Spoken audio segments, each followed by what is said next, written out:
1. Okay, so this happened last night. It all started at around 8 PM when I got a message from a random girl on Facebook. She's an absolute smoke show, super hot. Way too hot to be messaging random dudes on Facebook. But fuck it, I'm bored. So things started fairly normal. Aside from the fact that she's a hot chick who's immediately interested in a total stranger on Facebook. I'm clearly a fucking idiot. No, to be honest, I had a pretty decent suspicion that she was fake. But I was bored and I wasn't just messaging her. I was talking to a few other girls as well. So, her conversation was sort of a side project, if you will. Anyways, we carry on. Her mainly being the one engaging, asking normal, get to know you questions, where you're from, what do you do for a living, so on and so forth. I'm still pretty sure this is too good to be true, but then she asked to video chat. This to me is a pretty good indication that this person is in fact real, right? If you were fake, why would you ever initiate a face-to-face interaction? So she calls me, I answer, and it's her. The dime piece herself looking back at me through my phone. At this point, I'm sort of rationalizing the situation to myself. You're a good-looking SOB, dude. It's totally possible for a hot chick to meet you online and not be a fucking weirdo. Anyway, we chat for a few, and then get off. Fast forward a few hours later, I'm pretty tipsy getting home from a friend's house, and who do I see online? You guessed it. So I ask if she's up, and she video chats me immediately. Sweet. So fairly quickly into this conversation, she starts getting frisky, touching her boobs, flashing me a little. Awesomeness. After a little sexy flirting, she asks me to reveal myself so she can get excited, which quickly turned into a I'll show you if you show me situation. So I do what any other drunken moron would do, and show her the business.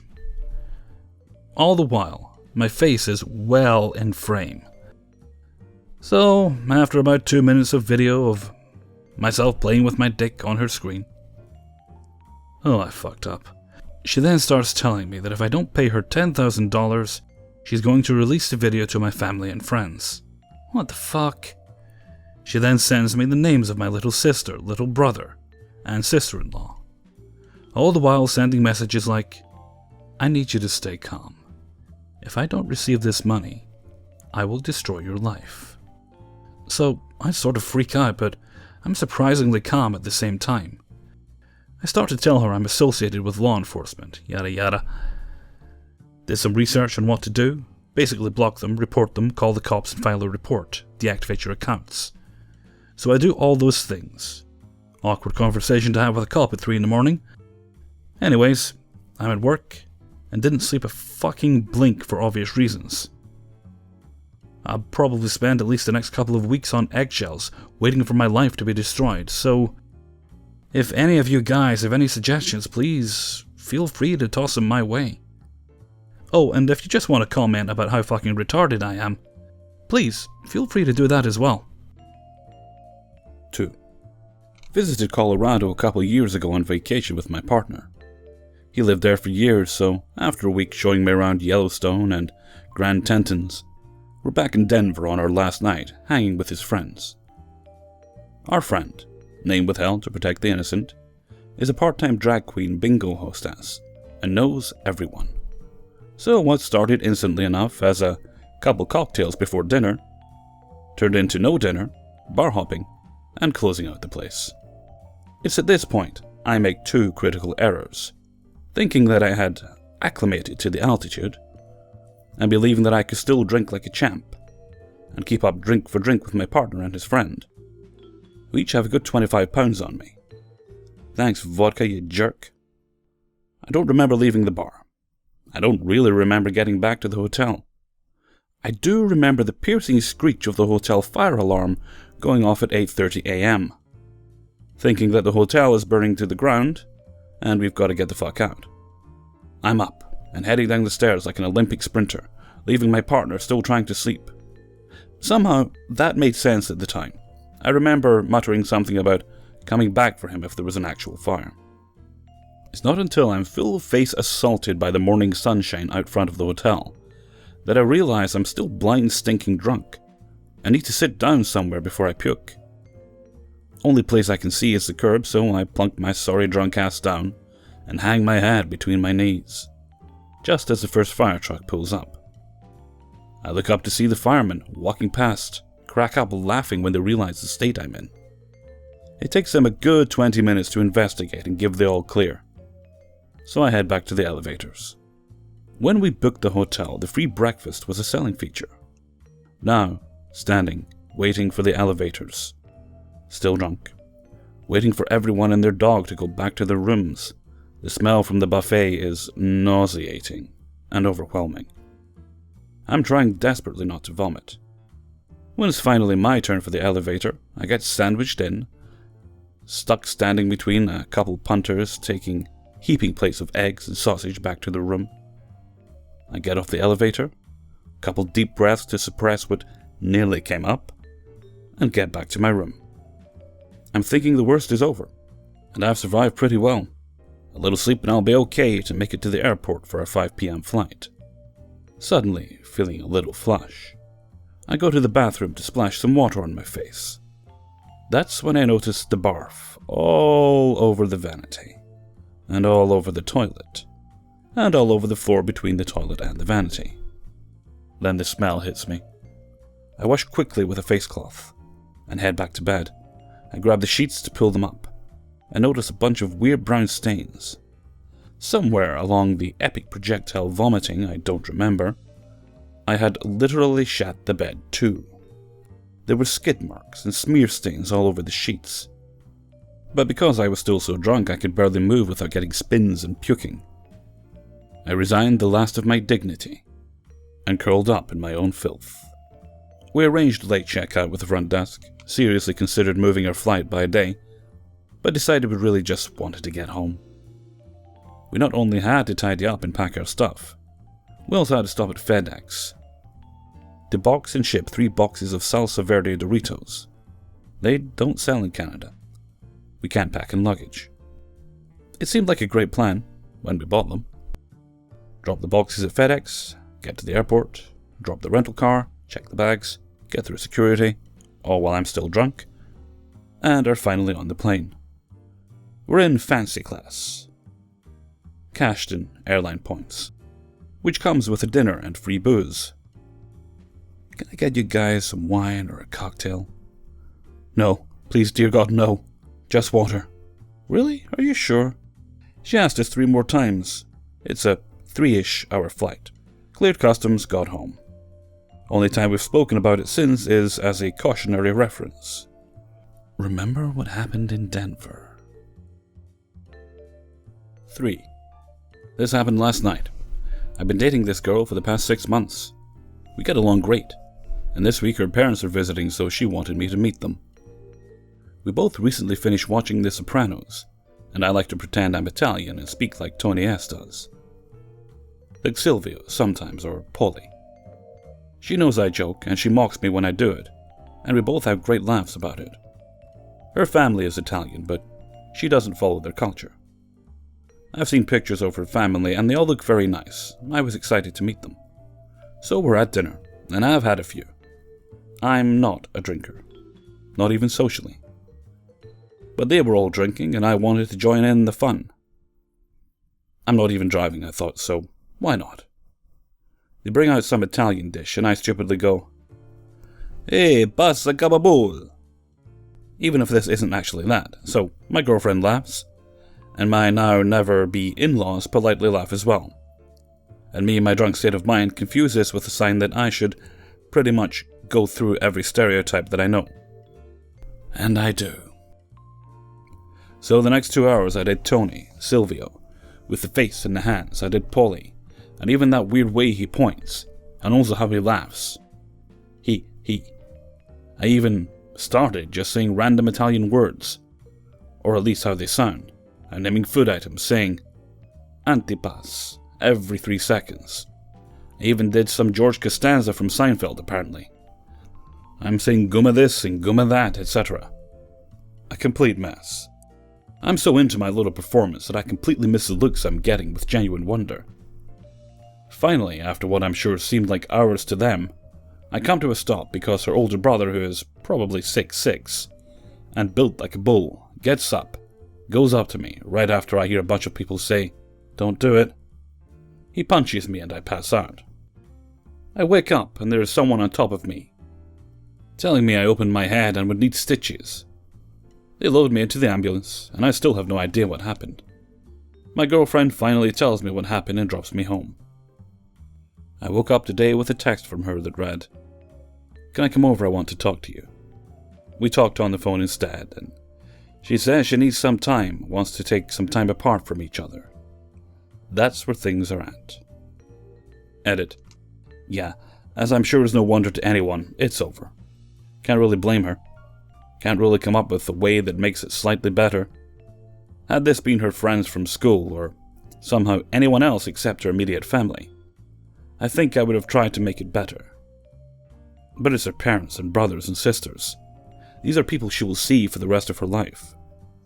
I did apologize though, and she knows that it was the alcohol. She understood. We cried a little. She started and then I kept it going. Kinda like the drinks that night. And for those wondering, she did try to stop me after the first few times, but apparently I was having none of it. For those that asked about taking this the legal route, nah, I can't fault her brother. Also, don't drink if you're not used to drinking, and more so, don't think you can keep up drinking with people that know how to drink. 4. Not today, but 3 years ago to the day I was hungover. Being a recent high school graduate, I had not yet learned to respect the effects of copious alcohol in the morning. Being the good American I am, I decided to get good and shit-faced on a beach somewhere. Consequences, work in the morning 2 hours away, be damned.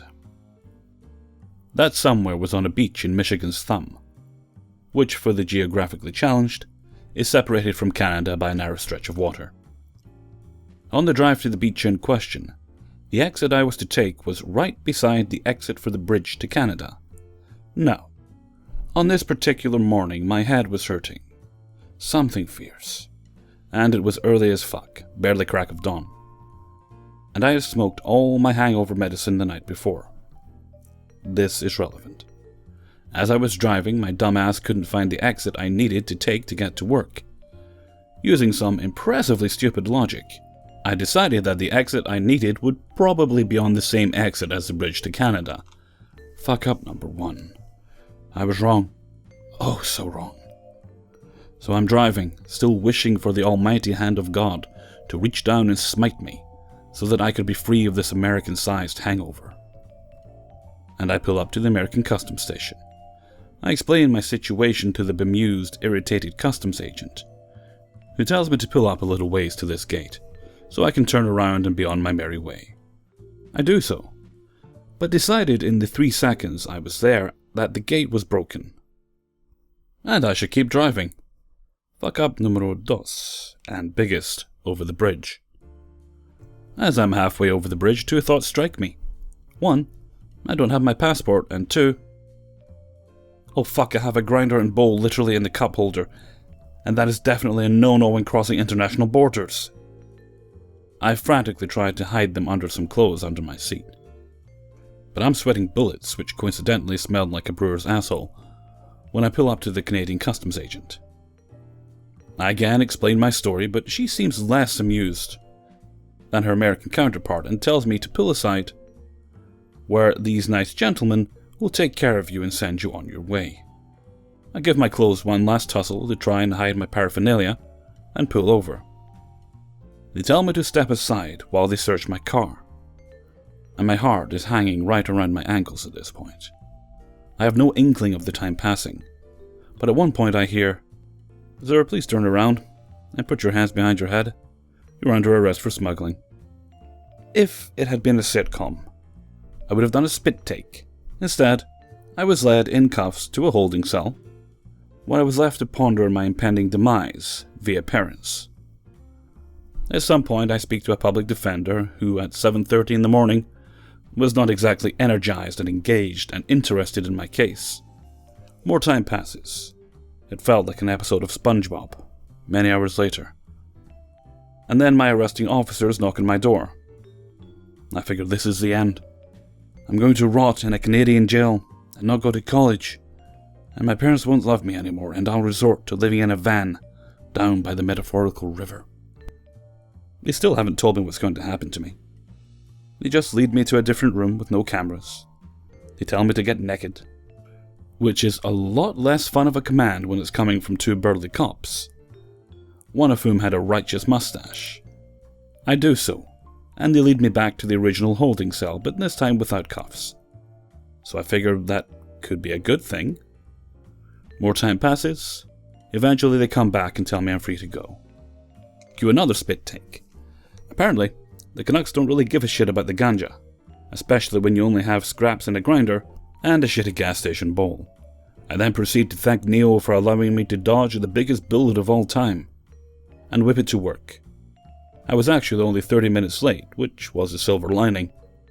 I know it's anticlimactic, but at least it's a mildly entertaining answer to the question, have you ever been arrested? 5. Backstory. I stayed back 2 times in grade school, so I was 2 years older than some of my classmates in high school. In my junior year in high school I was 18, and my 3rd period English class, we had a 24-year-old fresh out of college female teacher. We'll call her Miss M. I'm not attractive or really handsome, but Miss M and I hit it off pretty good. We started secretly seeing each other after school. This is the early 90s, so not exactly CNN news material, but still taboo. Soon, things got sexual. I was drilling her every day after school, sometimes in the closed classroom since she gave me some made-up detentions. I never used a condom since she said she was on the pill. As it got closer to Christmas, things got weird. She said she was worried we would get caught. But we were still having sex. After Christmas vacation was over, and we were back in school, she handed back our papers from an assignment that she had graded. On top of my paper, she left a secret mark indicating she wanted to see me after school. I went to her classroom after the last bell rang and she was waiting at her desk. I walk in and she tells me to close the door, and I do. I sit in the desk in front of hers, and she sets down a stack of papers. She looks at me and bursts into tears. She told me she's pregnant. I almost puked thinking of the possible implications. Me getting a teacher pregnant. I walked over to her and tried to comfort her, but she was inconsolable. I asked her if she was sure, and she nodded her head. Yes. We talked for a while, and came to the conclusion that she'd have the kid, and after I graduated I'd marry her. Then she'd take a job at another school. Fast forward 2 weeks later, she met my parents and we told them the news. After the crying, yelling, and lectures from that, she tells me she only made up the story about being pregnant on the drive back to her place. I asked her why the hell she didn't tell me before we told my parents. She told me she wanted to see if I'd bolt or stay with her. Needless to say, I ended it right then and there. I ended up telling my parents she lost the baby and dumped me. She left my school at the end of the year. My parents still remind me about this sometimes when I mess something up. Hey everyone, Hellfreezer here, and thank you very much for listening to 5 true embarrassing stories. Many thanks to the people who allowed me to use their stories this week. Also a special thanks to Nightwolf1974 for swooping in and saving the video with his by offering up the final story there. Okay, any updates for you folks? Let me think. Where are we at? Right, see this TIFU for Saturday. Now heading into next week. Right, the plan for the moment is Sunday we'll have the usual 3 true scary stories, and if all goes according to plan, I should have 30 true scary stories up on Monday. And I'll probably fall into a coma on Tuesday in order to get a good rest for Wednesday's video. I'm also going to put out some feelers to see if I can perhaps put together another Tinder video. Haven't done one of those for a while. Those are usually quite fun, generally quite well received too. So I'll see what I can rustle up for that. Okay, I think that's about it for now. Yep, seems to be it for the moment. Okay, so until next time, Thank you very much for listening, and take very good care of yourselves.